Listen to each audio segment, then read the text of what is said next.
ವೈದಿಕ ಜ್ಯೋತಿಷ್ಯ ಶಾಸ್ತ್ರದ ಪ್ರಕಾರ ಬುದ್ಧಿಶಕ್ತಿಯ ಸೂಚಕ ಬುಧನು ತನ್ನ ದುರ್ಬಲ ರಾಶಿಯಾದ ಮೀನ ರಾಶಿಗೆ ಪ್ರವೇಶಿಸಿ ಗುರುವಿನೊಂದಿಗೆ ಸಂಯೋಗಗೊಳ್ಳುತ್ತೆ. ಇದು ನೀಚಭಂಗ ರಾಜಯೋಗವನ್ನು ಸೃಷ್ಟಿ ಮಾಡುತ್ತೆ. ಪರಿಣಾಮವಾಗಿ ಏಪ್ರಿಲ್ 11ರಿಂದ ವೃಷಭ, ಮಿಥುನ ಮತ್ತು ಮೀನ ರಾಶಿಗಳಿಗೆ ಸೇರಿದ ಜನರ ಜೀವನದಲ್ಲಿ ಸಕಾರಾತ್ಮಕ ಪರಿಣಾಮ ಕಂಡುಬರುತ್ತೆ. ಈ ಮೂರು ರಾಶಿಯವರು ಜೀವನದ ವಿವಿಧ ಕ್ಷೇತ್ರಗಳಲ್ಲಿ ಅನೇಕ ಬದಲಾವಣೆಗಳನ್ನು, ಅದರಲ್ಲೂ ಪ್ರಯೋಜನವನ್ನು ಕಾಣ್ತಾರೆ. ಗ್ರಹಗಳ ರಾಜಕುಮಾರ ಅಂತ ಕರೆಸಲ್ಪಡುವಂತಹ ಬುಧನು ಒಂದು ನಿರ್ದಿಷ್ಟ ಮಧ್ಯಂತರದ ನಂತರ ರಾಶಿಚಕ್ರಗಳನ್ನು ಬದಲಾಯಿಸ್ತಾನೆ. ಈ ಘಟನೆ ಪ್ರಭಾವ ಎಲ್ಲ 12 ರಾಶಿಚಕ್ರ ಚಿಹ್ನೆಗಳ ಜನರ ಜೀವನದಲ್ಲಿ ಒಂದಲ್ಲ ಒಂದು ರೀತಿಯಲ್ಲಿ ಅನುಭವಿಸಲ್ಪಡುತ್ತೆ. ಹಾಗೆ ಪ್ರಸ್ತುತ ಬುಧನು ಕುಂಭರಾಶಿಯಲ್ಲಿ ಸ್ಥಾನ ಪಡೆದಿದ್ದಾನೆ. ಆದರೆ ಏಪ್ರಿಲ್ 11ರಂದು ತನ್ನ ರಾಶಿಯನ್ನು ಬದಲಾಯಿಸಿ ಮೀನ ರಾಶಿಯನ್ನು ಪ್ರವೇಶ ಮಾಡ್ತಾನೆ. ಇದು ದುರ್ಬಲತೆಯ ಸಂಕೇತ ಅಂತ ಪರಿಗಣಿಸಲಾಗುತ್ತೆ. ಈ ರಾಶಿಗೆ ಬುಧನ ಪ್ರವೇಶ ಅನ್ನುವಂಥದ್ದು, ಅಂದರೆ ಮೀನ ರಾಶಿಗೆ ಬುಧನ ಪ್ರವೇಶ ಅನ್ನುವಂಥದ್ದು ಕೆಲವು ರಾಶಿಚಕ್ರ ಚಿಹ್ನೆಗಳಿಗೆ ಅನೇಕ ಒಂದು ಸಕಾರಾತ್ಮಕ ಪರಿಣಾಮವನ್ನು ಬೀರುತ್ತೆ. ಆದರೆ ಈ ಸಂದರ್ಭದಲ್ಲಿ ಈ ರಾಶಿಯ ಅಧಿಪತಿ ಅಂದರೆ ಗುರು ಕೇಂದ್ರ ಮನೆಯಲ್ಲಿರ್ತಾನೆ. ಪರಿಣಾಮವಾಗಿ ನೀಚಭಂಗ ರಾಜಯೋಗ ರೂಪುಗೊಳ್ಳುತ್ತೆ. ನಿರ್ದಿಷ್ಟ ರಾಶಿಗಳ ಜನರು ಅಸಾಧಾರಣ ಪ್ರಯೋಜನಗಳನ್ನು ಪಡಿತಾರೆ. ಈ ರಾಶಿಗಳು ತಮ್ಮ ವ್ಯವಹಾರ ಉದ್ಯಮದಲ್ಲಿ ಭಾರಿ ಏರಿಕೆಯನ್ನು ಕಾಣ್ತಾರೆ. ಹೆಚ್ಚುವರಿಯಾಗಿ ವೃತ್ತಿಪರರು ಅಂದರೆ ಕೆಲಸ ಮಾಡುವಂಥವರು ಕೂಡ ಅನುಕೂಲಕರ ಲಾಭಗಳನ್ನು ಅನುಭವಿಸ್ತಾರೆ. ದೃಕ್ ಪಂಚಾಂಗದ ಪ್ರಕಾರ ಗ್ರಹಗಳ ರಾಜಕುಮಾರ ಬುಧ 2026 ಏಪ್ರಿಲ್ 11ರ ಶನಿವಾರ ಬೆಳಿಗ್ಗೆ 1:20 ಬೆಳಗ್ಗಿನ ಜಾವ 1:20 ಮೀನರಾಶಿಯನ್ನು ಪ್ರವೇಶ ಮಾಡ್ತಾನೆ. ಮತ್ತು ಏಪ್ರಿಲ್ 30ರವರೆಗೂ ಕೂಡ ಅಲ್ಲಿಯೇ ಮೀನರಾಶಿಯಲ್ಲೇ ಸಂಚಾರ ಮಾಡ್ತಾನೆ. ನಂತರ ಮೇಷರಾಶಿಗೆ ಚಲಿಸ್ತಾನೆ. ಮೀನರಾಶಿಯಲ್ಲಿ ಬುಧನ ಸಂಚಾರ ಅನ್ನುವಂಥದ್ದು ಸೂರ್ಯ ಮತ್ತು ಶನಿಯೊಂದಿಗೆ ಸಂಯೋಗ ಹೊಂದುತ್ತೆ. ಇದರಿಂದಾಗಿ ತ್ರಿಗ್ರಾಹಿ ಯೋಗ ಸಂಯೋಜನೆಗೊಂಡು ಮತ್ತು ಬುಧಾದಿತ್ಯ ಯೋಗ ಕೂಡ ಉಂಟಾಗುತ್ತೆ. ಇದಲ್ಲದೆ ಗುರು ಜೊತೆ ಸಂಯೋಗ ಹೊಂದೋದರಿಂದ ಇದು ನೀಚಭಂಗ ರಾಜಯೋಗವನ್ನು ಉಂಟು ಮಾಡುತ್ತೆ.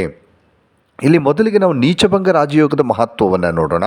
ನೋಡಿ, ವೈದಿಕ ಜ್ಯೋತಿಷ್ಯದ ಪ್ರಕಾರ ಒಂದು ಗ್ರಹ ಪ್ರಬಲ ಅಂದರೆ ದುರ್ಬಲವಾಗಿರುವಂತಹ ರಾಶಿಯಲ್ಲಿ, ಅಂದರೆ ಕೇಂದ್ರೀಯ ಕೋನೀಯ ಮನೆ ಅಂತ ಹೇಳ್ತೀವಿ. ಯಾವುದು ಅಂತಂದರೆ 1ನೇ ಮನೆ, 4ನೇ ಮನೆ, 7ನೇ ಮನೆ ಮತ್ತು 10ನೇ ಮನೆ, ಅಥವಾ ತ್ರಿಕೋನ ಮನೆ 1ನೇ, 5ನೇ ಮತ್ತು 9ನೇ ಸ್ಥಾನದಲ್ಲಿದ್ದರೆ ನೀಚಭಂಗ ರಾಜಯೋಗ ರೂಪುಗೊಳ್ಳುತ್ತೆ. ಈ ಸಂದರ್ಭದಲ್ಲಿ ಬುಧಗ್ರಹವು ಮೀನರಾಶಿಯಲ್ಲಿ ನೆಲೆಗೊಂಡಿದ್ದು, ಮೀನರಾಶಿಯ ಅಧಿಪತಿ ಗುರು ಕೇಂದ್ರ ಮನೆಯಲ್ಲಿ ನಿರ್ದಿಷ್ಟವಾಗಿ 4ನೇ ಮನೆಯಲ್ಲಿ ಕುಳಿತಿದ್ದಾನೆ. ಪರಿಣಾಮವಾಗಿ ನೀಚಭಂಗ ರಾಜಯೋಗ ರೂಪುಗೊಳ್ತಾ ಇದೆ. ಯಾರ್ಯಾರಿಗೆ ಇದರಿಂದ ಪರಿಣಾಮ ಅಂದರೆ ಒಂದು ಸಕಾರಾತ್ಮಕ ಪರಿಣಾಮ ಬೀರುತ್ತೆ ಅಂತ ನೋಡೋದಾದರೆ ವೃಷಭ ರಾಶಿಯವರಿಗೆ, ಮೊದಲಿಗೆ ವೃಷಭ ರಾಶಿಯಲ್ಲಿ ಜನಿಸಿದ ವ್ಯಕ್ತಿಗಳಿಗೆ ಬುಧನ ನೀಚಭಂಗ ರಾಜಯೋಗ ವೃತ್ತಿ ಜೀವನದಲ್ಲಿ ಲಾಭವನ್ನು ತಂದುಕೊಡುತ್ತೆ. ಮತ್ತು ಈ ಯೋಗ ವೃಷಭ ರಾಶಿಯ 11ನೇ ಮನೆಯಲ್ಲಿ ರೂಪುಗೊಳ್ಳುತ್ತಿದೆ. ಪರಿಣಾಮವಾಗಿ ನಿಮ್ಮ ಆರ್ಥಿಕ ಸ್ಥಿತಿ ಉತ್ತಮವಾಗಿ ಉಳಿಯುವ ಸಾಧ್ಯತೆ ಇದೆ. ನಿಮ್ಮ ಆದಾಯ ಸಾಕಷ್ಟು ಬಲವಾಗಿರುತ್ತೆ. ದೀರ್ಘಕಾಲದವರೆಗೆ ಉಳಿದಿರುವ ಆರ್ಥಿಕ ನಿರ್ಬಂಧಗಳಿಂದ ನೀವು ಪರಿಹಾರವನ್ನು ಕಾಣ್ತೀರಿ. ಹಾಗೆ ಹೊಸ ಆದಾಯದ ಮೂಲಗಳು ತೆರೆದುಕೊಳ್ತವೆ. ಸಂಬಳ ಪಡೆಯುವ ವೃತ್ತಿಪರರಿಗೆ ಈ ಅವಧಿ ಹೆಚ್ಚು ಪ್ರಯೋಜನಕಾರಿಯಾಗಿರುತ್ತೆ. ನೀವು ಹಲವಾರು ಹೊಸ ಅವಕಾಶಗಳನ್ನು ಪಡಿತೀರಿ. ಪ್ರೇಮ ಜೀವನ ಒಂದು ಅಭಿವೃದ್ಧಿಯಲ್ಲಿರುತ್ತೆ. ಅಂದರೆ ಪ್ರಣಯ ಸಂಬಂಧಗಳಿಗೆ ಪ್ರವೇಶ ಮಾಡಬಹುದು. ನಿಮ್ಮ ಸಂಗಾತಿಯೊಂದಿಗೆ ನೀವು ಮುಕ್ತವಾಗಿ ಸಂವಹನ ನಡೆಸೋದಕ್ಕೆ ಸಾಧ್ಯವಾಗುತ್ತೆ. ಅನೇಕ ಜನರಿಗೆ ನೀವು ಸ್ಫೂರ್ತಿಯಾಗ್ತೀರಿ. ಸಮಾಜದಲ್ಲಿ ಒಂದು ಗೌರವ ಗಳಿಸ್ತೀರಿ. ಶಿಕ್ಷಣ ಕ್ಷೇತ್ರದಲ್ಲಿ ಪ್ರಯೋಜನ ಪಡಿತೀರಿ. ಹಾಗೆ ಹೊಸ ವೈವಿಧ್ಯಮಯ ವಿಷಯಗಳನ್ನು ಕಲಿಯೋದಕ್ಕೆ ನೀವು ಆಸಕ್ತರಾಗಿರ್ತೀರಿ.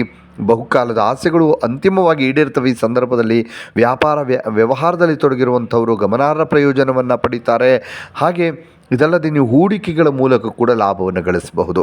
ಇನ್ನು ಮಿಥುನ ರಾಶಿಯಲ್ಲಿ ಜನಿಸಿದ ವ್ಯಕ್ತಿಗಳಿಗೆ ಬುಧನ ನೀಚಭಂಗ ರಾಜಯೋಗದ ರಚನೆ ಹೊಸ ಬದಲಾವಣೆಯನ್ನು ತರುತ್ತೆ. ಜೀವನದಲ್ಲಿ ನಿಮ್ಮ ಪ್ರತಿಷ್ಠೆ, ಗೌರವ ಹೆಚ್ಚಾಗುತ್ತೆ. ಉದ್ಯೋಗದಲ್ಲಿರುವ ವ್ಯಕ್ತಿಗಳಿಗೆ ಈ ಹಂತ ಬಹಳ ಅನುಕೂಲಕರವಾಗಿರುತ್ತೆ. ಮತ್ತು ಹಿರಿಯ ಅಧಿಕಾರಿಗಳು ನಿಮ್ಮ ಕೆಲಸದಿಂದ ತೃಪ್ತರಾಗಿ ಕಾಣ್ತಾರೆ. ಪರಿಣಾಮವಾಗಿ ನಿಮ್ಮ ವೃತ್ತಿಪರ ಇಮೇಜ್ ಸುಧಾರಿಸುವ ಸಾಧ್ಯತೆ ಇದೆ. ನಿಮ್ಮ ಆತ್ಮವಿಶ್ವಾಸ ಹೆಚ್ಚಾಗುತ್ತೆ. ಅನಗತ್ಯ ದುರಹಂಕಾರದಲ್ಲಿ ತೊಡಗುವುದನ್ನು ತಪ್ಪಿಸಬೇಕು. ನಿಮ್ಮ ಅರಿವಿನ ಸಾಮರ್ಥ್ಯಗಳು, ನಿರ್ದಿಷ್ಟವಾಗಿ ನಿಮ್ಮ ಚಿಂತನೆ ಮತ್ತು ತಿಳುವಳಿಕೆಯ ಸಾಮರ್ಥ್ಯ ಹೆಚ್ಚಾಗೋದಕ್ಕೆ ಸಾಕ್ಷಿಯಾಗುವ ಸಾಧ್ಯತೆ ಇದೆ. ಭವಿಷ್ಯದ ಬಗ್ಗೆ ಹಲವಾರು ಮಹತ್ವದ ನಿರ್ಧಾರವನ್ನು ತೆಗೆದುಕೊಳ್ತೀರಿ. ಕುಟುಂಬದೊಂದಿಗೆ ಗುಣಮಟ್ಟದ ಸಮಯವನ್ನು ಕಳಿತೀರಿ. ಮನೆಯಲ್ಲಿನ ವಾತಾವರಣ ಸಂತೋಷದಿಂದ ತುಂಬಿರುತ್ತೆ ಮತ್ತು ದೀರ್ಘಕಾಲದ ಕೌಟುಂಬಿಕ ಸಮಸ್ಯೆಗಳು ಪರಿಹಾರವಾಗ್ತವೆ. ಆಸ್ತಿ ವಾಹನಗಳಿಗೆ ಸಂಬಂಧಿಸಿದ ವಿಷಯಗಳಲ್ಲೂ ಯಶಸ್ಸನ್ನು ನೀವು ಕಾಣ್ತೀರಿ. ಆರೋಗ್ಯ ಅತ್ಯುತ್ತಮವಾಗಿರುತ್ತೆ. ಇನ್ನು ಮೀನರಾಶಿಯಲ್ಲಿ ಜನಿಸಿದ ವ್ಯಕ್ತಿಗಳಿಗೆ ಬುಧನ ಶಕ್ತಿಶಾಲಿ ಪ್ರಭಾವ ಜೀವನದ ವಿವಿಧ ಕ್ಷೇತ್ರಗಳಲ್ಲಿ ಪ್ರಯೋಜನವನ್ನು ತರುತ್ತೆ. ನಿಮ್ಮ ಲಗ್ನದ ಮನೆಯಲ್ಲಿ ಬುಧ ಗ್ರಹ ಇರೋದರಿಂದ ನಿಮ್ಮ ಅರಿವಿನ ಸಾಮರ್ಥ್ಯಗಳು ಮತ್ತು ಆಲೋಚನಾ ಶಕ್ತಿ ಚುರುಕುಗೊಳ್ಳುತ್ತವೆ. ನಿಮ್ಮ ಸ್ಮರಣಶಕ್ತಿ ಗಮನಾರ್ಹವಾಗಿ ಬಲಗೊಳ್ಳುವ ಸಾಧ್ಯತೆ ಇದೆ.